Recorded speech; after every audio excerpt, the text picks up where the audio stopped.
नमस्कार, राम राम किसान भाइयों।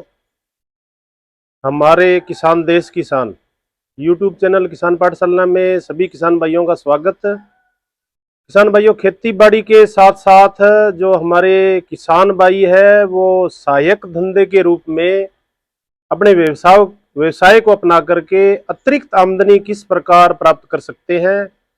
आज हम कृषि विज्ञान केंद्र संग्रिया में पहुंचे हैं, जो आईसीआर के अधीन काम करता है और किसानों को वोकेशनल ट्रेनिंग यानी व्यावसायिक प्रशिक्षण खेती बाड़ी के साथ साथ में वो अपना रोजगार भी स्थापित कर सके, जिससे मिश्रित खेती करके किसान अपनी आमदनी को ऊंचा कर सके, जिससे उसका समाज में स्तर अच्छा हो।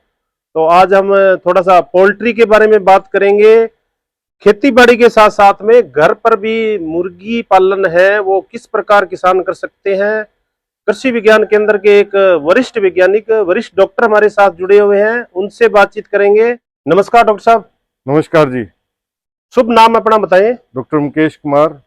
मैं यहाँ पर विषय वस्तु विशेषज्ञ पशु विज्ञान के पद पर पिछले 10 साल से कार्यरत हूँ और हमारे यहाँ एक मुर्गी पालन इकाई जो स्थापित की गई है, उसके साथ ही हमने पिछले वर्ष ही जो है एक पोल्ट्री हैचिंग इकाई भी स्टार्ट की है।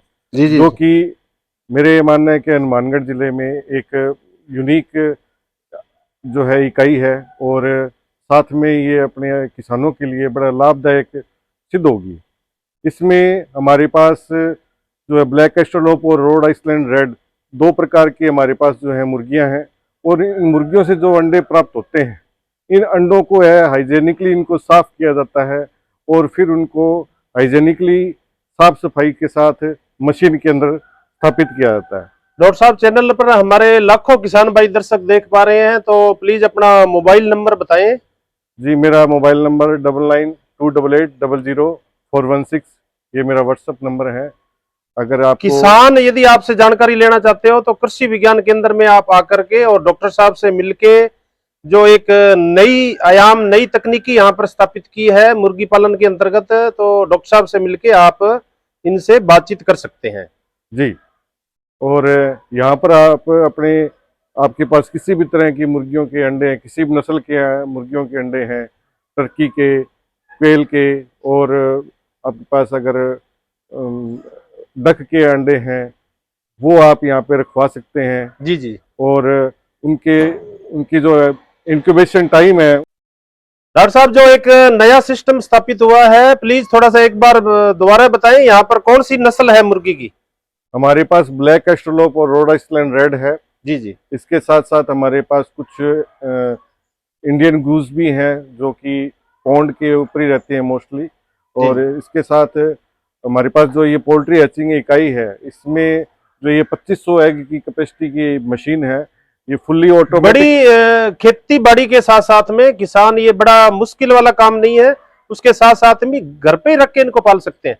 बिल्कुल, इनको घर पे रख के पाल सकते हैं। बड़ा ये एक इंटीग्रेशन का काम करती है, यानी कि आपके जो पशुपालन है उसके साथ जुड़कर ये काम करेगा और साथ में आपकी जो डेली प्रोटीन रिक्वायरमेंट है एग की, एग आजकल हर कोई एगिटेरियन है, वो एग खाकर अपनी जो है प्रोटीन की डेफिशिएंसी जो है वो पूरी कर सकता है। उसके साथ साथ ये आपके लिए स्मॉल इनकम का भी सोर्स बनता है। यदि कोई किसान भाई है जो यहाँ से आपसे कोई प्रशिक्षण प्राप्त करना चाहे इस नई इकाई के बारे में, नई नस्लों के बारे में, तो उसके लिए क्या सुविधा रहेगी। हमारे पास कृषि विज्ञान केंद्र में जो है प्रशिक्षण करवाए जाते हैं, साल में एक या दो कम से कम प्रशिक्षण करवाए जाते हैं मुर्गी पालन के। और इसमें इसकी चूजे से लेकर और उसको मैच्योर होकर उसको सेल आउट करने तक की जो जो प्रोसेस है, उसको कैसे कैसे मेंटेन किया जाता है, उसको कैसे मैनेजमेंट किया जाता है, उसकी वैक्सीनेशन डीवर्मिंग कब की जाती है, और जैसे मुर्गी पालन का का। काम किसान करते हैं तो उनका फीडिंग सिस्टम क्या रहता है, उसके बारे में भी शायद ट्रेनिंग दी जाती होगी। बिल्कुल सर, उनके रहने सहने और उनके न्यूट्रिशन, उनके पोषण संबंधित सारी जानकारी जो है उनको ट्रेनिंग में दी जाती है। इवन उनको जो प्राथमिक उपचार के रूप में जो जो भी वो कर सकते हैं किसान, वो सारी सूचना उनको दी जाती है, ताकि ताकि वो अपनी जो प्रॉब्लम्स जो हैं फार्मर की, अपने चिक्स से संबंधित या उससे कोई इंटीग्रेशन से कोई प्रॉब्लम आ रही हो, तो उसके बारे में भी पूरी जानकारी किसान को दी जाती है, ताकि उनके लिए एक सोर्स ऑफ इनकम जनरेट हो सके। ऐसे बहुत सारे केस हमारे पास हैं जो ये लॉकडाउन के दौरान कई लोगों के पास सोर्स ऑफ इनकम कोई और नहीं बचा था। घर पे जो कुछ मुर्गियां थी उनके जो अंडे थे उन्होंने सेल करके अपना देसी मुर्गियों के अंडों को सेल करके अपनी जो है दैनिक क्रियाएं जो चलाते रहे। कई बार किसान को नॉलेज नहीं होता, तो इनमें मुख्य जो बीमारी है फाउल कॉक्स है, कोक्सीडियोसिस है, खूनी पेचिश जिनको कहते हैं, इस तरह की बीमारी आ जाती है, तो उसमें वैक्सीनेशन के बारे में थोड़ा सा बताएं। वैक्सीनेशन का एक प्रॉपर शेड्यूल है। जैसे एमडी की वैक्सीन डे ओल्ड पे की जाती है कि यहाँ से जो हम वैक्सीनेशन करके चिक्स देते हैं उसमें एमडी की वैक्सीन करके दी जाती है और डीवर्मिंग भी हम करके देते हैं। उसके बाद में भी अगर कोई आवश्यकता पड़ती है तो फार्मर्स को हमने अपना मोबाइल नंबर जो भी आता है हम उसको देते हैं। कोई समस्या आती है तो हम उसको उसके फोटो मंगवा लेते हैं, वीडियो मंगवा लेते हैं, भी ये इस तरह के सिम्टम है, आप उसको ये ट्रीटमेंट दीजिए, तो वो ठीक भी हो जाते हैं। एक मशीन के बारे में आप चर्चा कर रहे थे, थोड़ा सा उसके बारे में बताएं जिससे किसानों की जानकारी होगी। ये पोल्ट्री हैचिंग मशीन है जिसमें इसकी कैपेसिटी 2500 एग की है। इसके अंदर ही इसका जो है इंक्यूबेशन भी किया जाता है और हैचिंग भी इसी के अंदर की जाती है। इसमें टेम्परेचर और ह्यूमिडिटी मेंटेन करने के लिए इसके अंदर खुद का सिस्टम है जो ऑटोमेटिक मशीन है, ये फुल्ली ऑटोमेटिक मशीन है। और इसके अंदर ये 2500 एग इसके अंदर आ जाता है।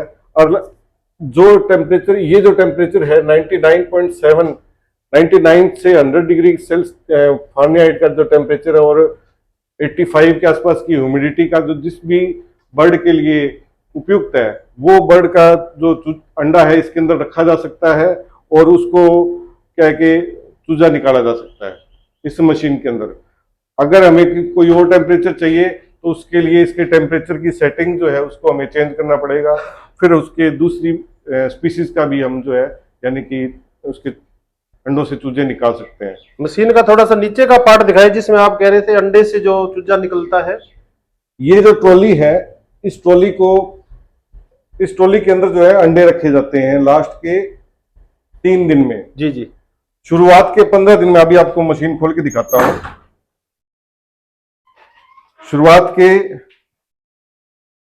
के 18 दिन अंडे जो है इस तरह की ट्रे के अंदर रहते हैं। यहाँ पर जो टेम्परेचर मेंटेन रहता है और ये जो रोटेटर है ये इसको 90 डिग्री पे रोटेट करता है। हर 1 घंटे के बाद में 90 डिग्री पे रोटेट करता है। रोटेशन की वजह से जो है अंडे के अंदर जो चूजा पनप रहा है वो अंडा चिपकता नहीं है, इसके शेल के से चिपकता नहीं है। उसके बाद में 18 दिन के बाद में हम इस ट्रे के अंदर जो है अंडे को रख के और इसके अंदर मशीन के अंदर शिफ्ट कर देते हैं। जी। नीचे पड़ा रहता है और ये उसको फिर छेड़ा नहीं जाता। लगभग 3 दिन के अंदर अंदर जो है सभी अंडे जो है टूटकर हैच हो जाते हैं और उनमें से चूजा जो है बाहर आ जाता है और फिर उसको जो है ब्रूडिंग के लिए उनको शिफ्ट किया जाता है। और हैच होने के बाद में इस मशीन में चूजे को कितने दिन रखा जाता है डॉक्टर साहब? हैच होने के बाद में जब तक वो सूखता नहीं है चूजा, जी जी, उसके बाद तब तक उसको रखा जाता है। ड्राई ये मशीन ही करेगी उसको, ड्राई मशीन ही करती है। जी जी। उसके बाद में चूजे को जो है शिफ्ट किया जाता है। बॉक्स ब्रूडर हमने बना रखा है, उसके अंदर हम उसको शिफ्ट कर देते हैं और वहां पर जो है मैक्सिमम 1 हफ्ता रखते हैं। उसके बाद में उसको जो है तो मार्केट में फार्मर्स को देने लायक हो जाता है। जो आपने उधर बॉक्स ब्रूडर देखा, टेम्परेचर भी उसमें लगा हुआ है। जी, थर्मोमीटर उसमें लगा हुआ है।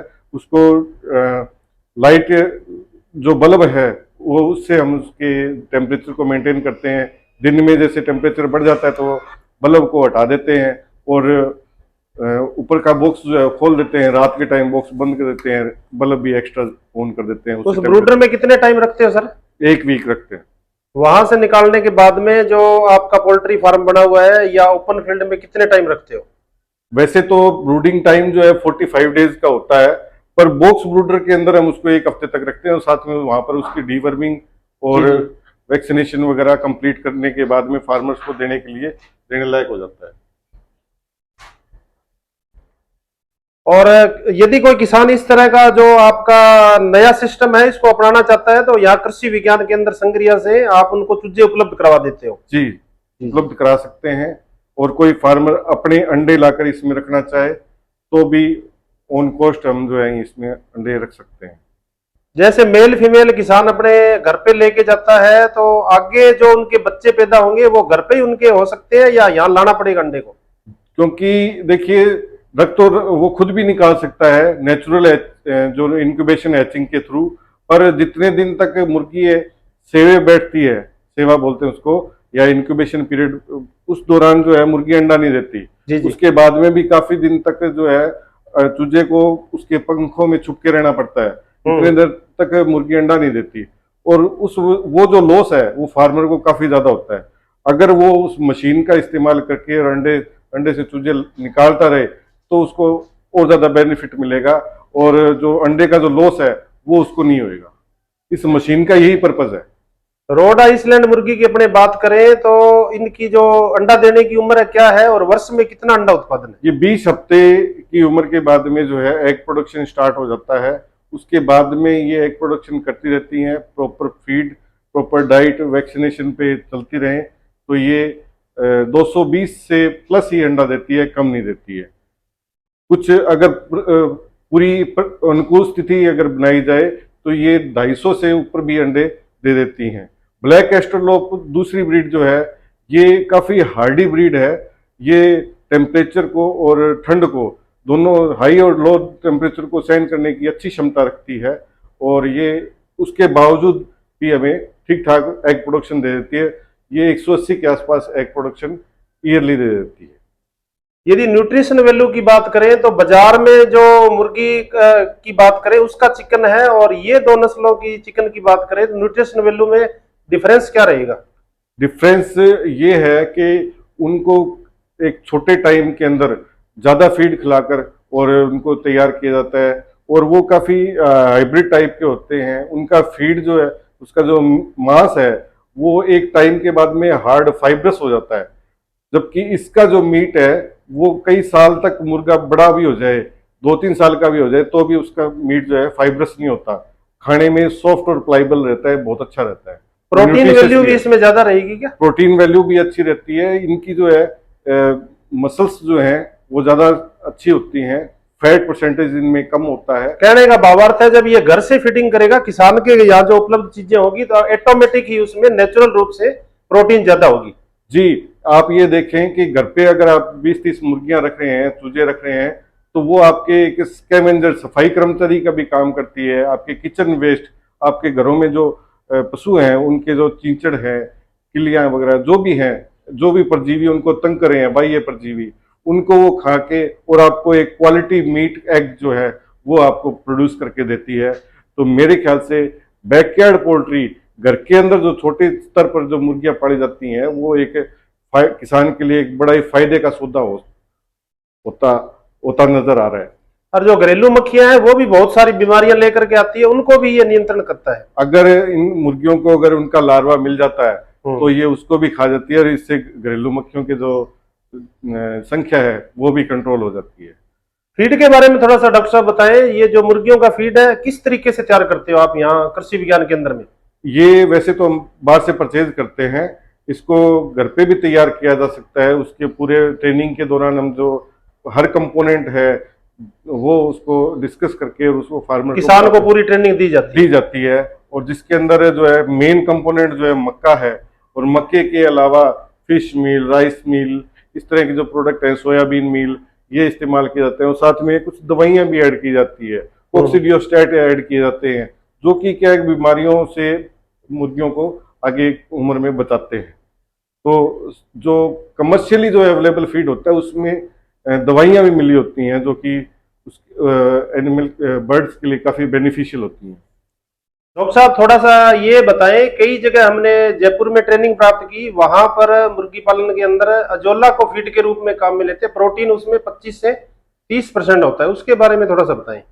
सर, मैंने अजोला का जो देखा है, मैंने खुद इसके रिजल्ट देखे हैं, मैं आपके साथ इसका वीडियो शेयर करूंगा कि इसको अजोला को कितना ज्यादा पसंद करती है मुर्गियां, और इसको खाने के बाद में इनकी जो ग्रोथ परफॉर्मेंस जो है वो बढ़ जाती है, एग प्रोडक्शन बढ़ जाता है, क्योंकि इसके अंदर 25 to 30% प्रोटीन है, और वो कि काफी रिच प्रोटीन है, जो कि अच्छी सोयाबीन जैसी जो डाइट है उनके अंदर आपको देखने को मिलता है। और ये फ्री ऑफ कॉस्ट है, आपको कोई ज्यादा पैसा इन्वेस्ट नहीं करना।